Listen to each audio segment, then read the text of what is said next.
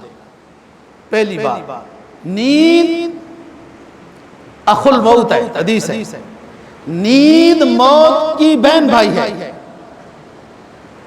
نیند سے اٹھ کر جو کچھ پڑھتا ہے نا جی، اس کو آخرت میں اونچا مقام ملتا ہے۔ یہاں پر نیند سے اٹھ کر تہجد کی بات ہے پہلی آیت میں، اور دوسرا جو موت ہے اصل، جو لمبی زندگی لوگ قبروں میں سوئیں گے، اس کے بعد جب اٹھیں گے تو سرور دو جہاں صلی اللہ علیہ وسلم کو مقام محمود عطا کیا جائے گا، جہاں پر آپ سفارش کریں گے۔ چھوٹی موت کے بعد تہجد ہے، بڑی موت کے بعد نبی کی سفارش ہے، یہ دونوں آپس میں مطابقت رکھتی ہیں۔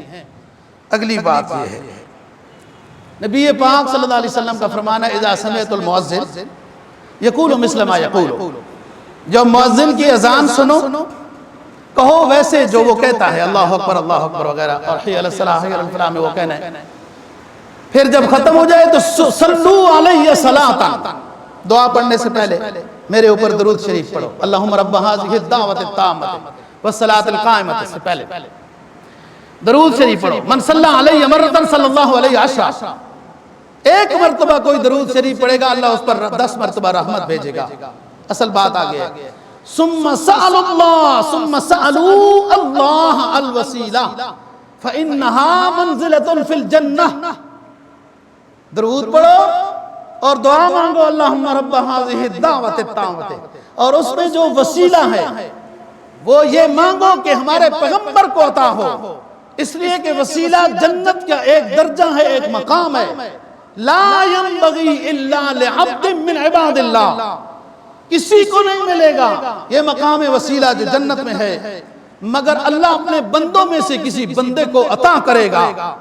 وَأَرْجُو أَنْ أَكُونَ أَنَا، اور میں اللہ کی رحمت سے امید رکھتا ہوں کہ جس کو مقام وہ وسیلے کا ملے گا وہ میں ہوں۔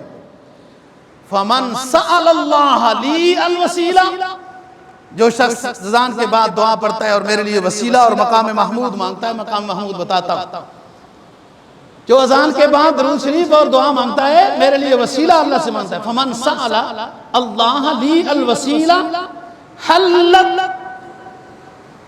وَجَبَتْ عَلَيْهِ شَفَاعَتِي، جو شخص اذان کے بعد یہ دعا مانگتا ہے میرے ذمہ اس کی شفاعت کرنا واجب ہو جاتا ہے۔ ایک حدیث، دوسری حدیث، یہ بھی مسلم کی حدیث ہے، دوسری حدیث فرمایا اذا سمعتم النداء، جب مؤذن کی اذان سنو، یقول اللہم رب ہذہ الدعوۃ التامۃ والصلاۃ القائمۃ آت محمدا الوسیلۃ والفضیلۃ وابعث مقاما محمودا الذی وعدتہ انک لا تخلف المیعاد وجبت لہ شفاعتی، رواہ البخاری۔ تم جب مؤذن کی اذان سنو، جیسے بتایا پہلے درود شریف پڑھو اور دعا پڑھو، دعا میں میرے لیے مقام محمود مانگو۔ جس نے یہ دعا پڑھی اور اللہ پاک مجھے اپنے فضل سے مقام محمود آخرت میں عطا کرے گا، جس نے دعا پڑھی وجبت لہو شفاعتی، میرے ذمہ اس کی شفاعت کرنا میدان حشر میں واجب ہو جائے گا۔ اب دو حدیثیں آپ نے سنی ہیں، اب آئیے وہ شفاعت کیا ہے۔ دنیا پریشان ہے، جس کی پریشانی کا عالم میں آپ کو دکھا چکا ہوں۔ حدیث میں آتا ہے اپنے اعمال کے بقدر اٹھیں گے چلیں گے، جو متکبرین ہیں سب سے زیادہ گھٹیا شکل میں چمٹیوں کے ذرات کی طرح متکبرین کو اٹھایا جائے گا، اور اذان دینے والے کو سب سے اونچی پگڑی پہنا کے اس کو اٹھایا جائے گا۔ جی اللہ کی طرف ہر کسی کو اللہ کی طرف دن میں کئی مرتبہ بلایا کرتا تھا۔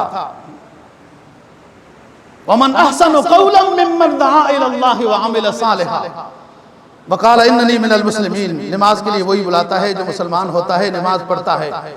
فرمایا اس سے بہترین کوئی شخص نہیں ہے جو اللہ کی عبادت کے لیے بندوں کو بلاتا ہے، وہ سب سے بہترین ہے۔ یہ ہے مقام محمود، نبی پاک صلی اللہ علیہ وسلم کا وہ مقام ہے جو اللہ عطا کریں گے، جہاں پر آپ سجدہ ریز ہوں گے اور امت کے لیے شفاعت کریں گے۔ یہ وہ مقام محمود ہے۔ جب دنیا پریشان ہوگی اور سمجھ جائے گی کہ آج اپنے اعمال بھی کوئی کام نہیں آ سکیں گے، بڑے بڑے اعمال والے ہماری کیا حیثیت ہے، بڑے بڑے اعمال والے بھی میدان حشر میں کانپ رہے ہوں گے کہ آج کیا بنے گا۔ لوگ پریشان ہوں گے، ہر کسی کی پریشانی ایک دوسرے سے ملتی جلتی ہے، وہ ایک ہی پریشانی ہے۔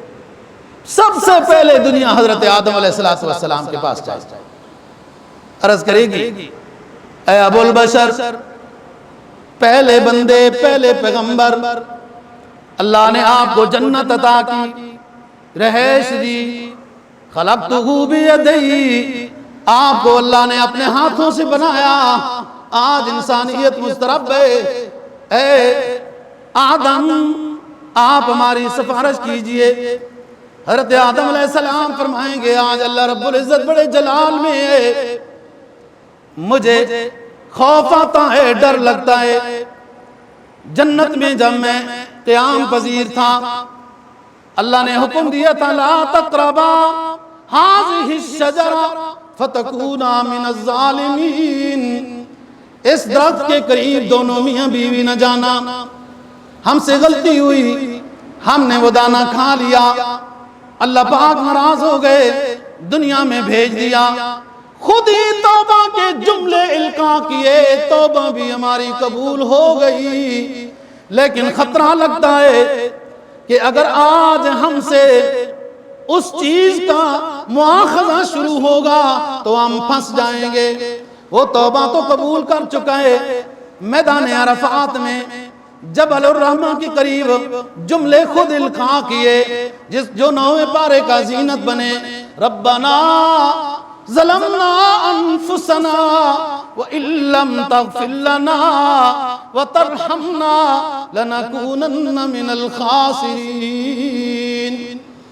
قبول ہو گئی توبہ، جاؤ آدم ثانی حضرت نوح علیہ السلام کے پاس، وہ امت آدم سے ہٹ کر وہ مضطرب انسانیت حضرت نوح علیہ السلام کے پاس آئے گی، عرض کرے گی اللہ کے پیغمبر آدم ثانی، اللہ نے آپ کو 950 سال تبلیغ کا زمانہ عطا کیا، عبد شکور کے لقب سے آپ کو نوازا، آپ ہمارے لیے سفارش کیجئے، اللہ ہمیں آج نجات عطا فرمائے۔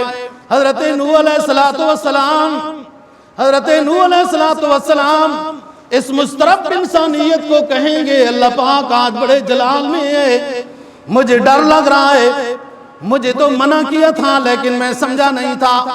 وہ دعا جو اپنے بیٹے کی نجات کے بارے میں مانگ لی تھی، قرآن کہتا ہے وَنَادَى نُوحٌ رَبَّهُ فَقَالَ رَبِّ إِنَّ ابْنِي مِنْ أَهْلِي وَإِنَّ وَعْدَكَ الْحَقُّ وَأَنْتَ أَحْكَمُ الْحَاكِمِينَ قَالَ يَا نُوحُ إِنَّهُ لَيْسَ مِنْ أَهْلِكَ إِنَّهُ عَمَلٌ غَيْرُ صَالِحٍ فَلَا تَسْأَلْنِ مَا لَيْسَ لَكَ بِهِ عِلْمٌ إِنِّي أَعِظُكَ أَن تَكُونَ مِنَ الْجَاهِلِينَ۔ میں نے اپنے رب سے اپنے مشرک بیٹے کی نجات کی دعا مانگی، اللہ پاک ناراض ہوا، مجھے منع کیا، خبردار اے نوح اگر دوبارہ ہمارے منع کرنے کے باوجود دوبارہ دعا مانگی تو ہم آپ سے ناراض ہو جائیں گے۔ اللہ پاک مجھے اس وقت تنبیہ کی، معاف بھی کر دیا، لیکن اگر آج مواخذہ ہو گیا تو میں پھنس جاؤں گا۔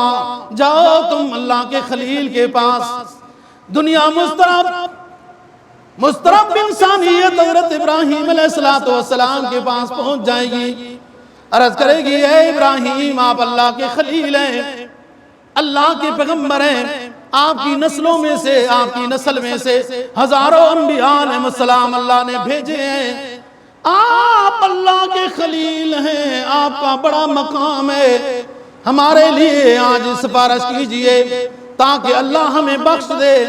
ابراہیم علیہ السلام فرمائیں گے آج اللہ پاک بڑے جلال میں ہے، ابراہیم نے 3 جگہ گول مول بات کی تھی، اگر ان باتوں کی آج پوچھ ہو جائے گی تو آج اللہ کا خلیل بھی پھنس جائے گا۔ اور میں نے اس وقت فنظر نظرتاً فی النجوم فقال انی سقیم، جب ان مشرکین نے مجھے میلے میں جانے کا کہا، میں نے کہا میری طبیعت خراب ہے، انہوں نے سمجھا ظاہری جسم کی طبیعت، میری روحانی طبیعت خراب تھی۔ جب کلہاڑے مار کے میں نے بتوں کو توڑ دیا تھا وہ آ گئے، مجھے بھی لے گئے، کہا کس نے توڑا ہے؟ میں نے کہا بل فعلہ کبیرہم ھذا فاسألوہم ان کانوا ینطقون، میں نے کہا ان میں سے جو بڑا ہے اس نے ہو سکتا ہے توڑا ہوگا، ان جو بت پڑے ہوئے ہیں ان سے پوچھ لو کس نے توڑا ہے۔ انہوں نے سمجھا ابراہیم علیہ السلام یہ کہہ رہا ہے کہ جس کے گلے میں کلہاڑی ہے یہی بڑا بت ہے، اس سے پوچھ لو، لیکن میری مراد تو یہ تھی فَاسْأَلُوا كَبِيرُهُمْ هَذَا، ان میں سے جو بڑا ہے وہ اس سے پوچھ لو کس نے توڑا ہے۔ میری مراد تو جہاں مراد جو سارے لوگ تھے، بت تھے یا تم تھے، ان میں سے بڑا تو اللہ کا خلیل ہی تھا، اس سے پوچھو، ان سے پوچھو کس نے توڑا ہے۔ یہ گول مول بات تھی، میری مراد اور تھی، ان نے سمجھا اور ہے۔ تیسری مرتبہ میری گول مول بات، جب مصر کے بادشاہ نے میری بیگم سارہ کو اپنے آغوش میں لیا، گرفتاری میں لیا، بدنیتی کی، لیکن جب کوئی کہے کہ یہ میری بیوی ہے تب وہ بدنیتی کرتا تھا، اور جب کوئی کہے کہ میری بہن ہے تو وہ چھوڑ دیتا تھا۔ تو میری تو چچا زاد بہن تھی، اسلامی نقطہ نظر سے میں نے یہ بات کہی کہ میری بہن ہے، وہ انہوں نے میری حقیقی بہن سمجھی، میں نے اسلامی بہن کہی تھی۔ جاؤ تم حضرت موسیٰ علیہ السلام کے پاس، میں سفارش کا قابل نہیں ہوں۔ موسیٰ علیہ السلام کے پاس آئیں گے، آپ کو اللہ نے پیغمبر بنایا، کتاب عطا کی، توریت اور کلیم اللہ کے لقب سے نوازا، آج ہماری سفارش کر دیجئے۔ وہ بھی یہی جواب دیں گے کہ آج اللہ پاک بڑے جلال میں ہے، میرے سے ایک غلطی ہوئی، فَاسْتَغَاثَهُ الَّذِي مِنْ شِيَعَتِهِ عَلَى الَّذِي مِنْ عَدُوِّهِ فَوَكَزَهُ مُوسَىٰ فَقَضَىٰ عَلَيْهِ، وہ جو اس بندے نے مجھ سے فریاد طلب کی، میں نے اس کے مخالف کو مکہ مارا اور وہ مر گیا۔ اگر وہ رب نے مجھے معاف بھی کر دیا، لیکن آج اگر اس کا مواخذہ ہوگا تو میں پھنس جاؤں گا۔ جاؤ حضرت عیسیٰ علیہ السلام کے پاس، دنیا مسترب حضرت عیسیٰ علیہ السلام کے پاس آئے گی، عرض کرے گی آپ کو اللہ نے روح من کا، کلمت اللہ کا، اپنے قدرت کے کرشمے سے آپ کو بغیر باپ کے پیدا کیا، آج ہماری سفارش کیجئے۔ حضرت عیسیٰ علیہ السلام فرمائیں گے دیکھو میں نے تو دنیا کو توحید کا درس دیا، لیکن میرے ماننے والوں نے، میرے چاہنے والوں نے مجھے ابن اللہ کہہ دیا، ثالث و ثلاثہ کہہ دیا، اگر اس سے میرا مواخذہ شروع ہو گیا تو میں پھنس جاؤں گا۔ وقت اپنا ضائع نہ کرو دوستو، میری طرف توجہ کرو، گھڑیوں کو چھوڑ دو۔ بہت تم نے گھڑیوں کو دیکھا، بڑے بڑے گھڑیوں کے مطابق تم نے ٹائم کیے، آج سرکار دو جہاں صلی اللہ علیہ وسلم کی بات کی طرف آؤ۔ حضرت عیسیٰ علیہ السلام فرمائیں گے اے مسترب انسانیت، ادھر ادھر اپنا وقت ضائع نہ کرو، جاؤ امام الانبیاء صلی اللہ علیہ وسلم کے پاس، جاؤ حجرہ عائشہ میں، جاؤ امام الانبیاء کے پاس، خاتم النبیین کے پاس۔ دنیا آئے گی، اسی طرح درخواست کرے گی آپ کو اللہ نے اپنا محبوب بنایا، امام الانبیاء بنایا، خاتم النبیین بنایا، بہترین امت عطا کی، بہترین کتاب عطا کی، اے حبیب کبریا ہمارے لیے سفارش کیجئے، ہماری نجات کا اب کوئی ہیلہ نہیں، کوئی وسیلہ نہیں، کوئی راستہ نہیں، کوئی جگہ نہیں، ہر جگہ سے ہمیں انکار ہوا ہے، آپ کے در پہ پہنچ چکے ہیں۔ رسول پاک صلی اللہ علیہ وسلم فرمائیں گے ضرور میں سفارش کروں گا، انکار نہیں کریں گے، متوجہ اللہ ہوں گے۔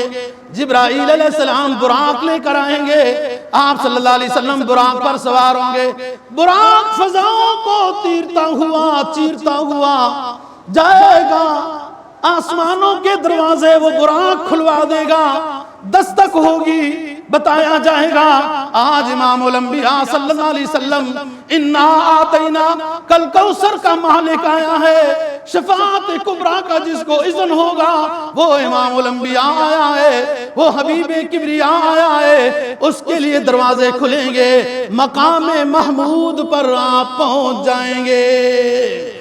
7 دن تک آپ لمبے سجدے میں مصروف رہیں گے اور امت کی مغفرت کی دعاؤں میں لگے رہیں گے۔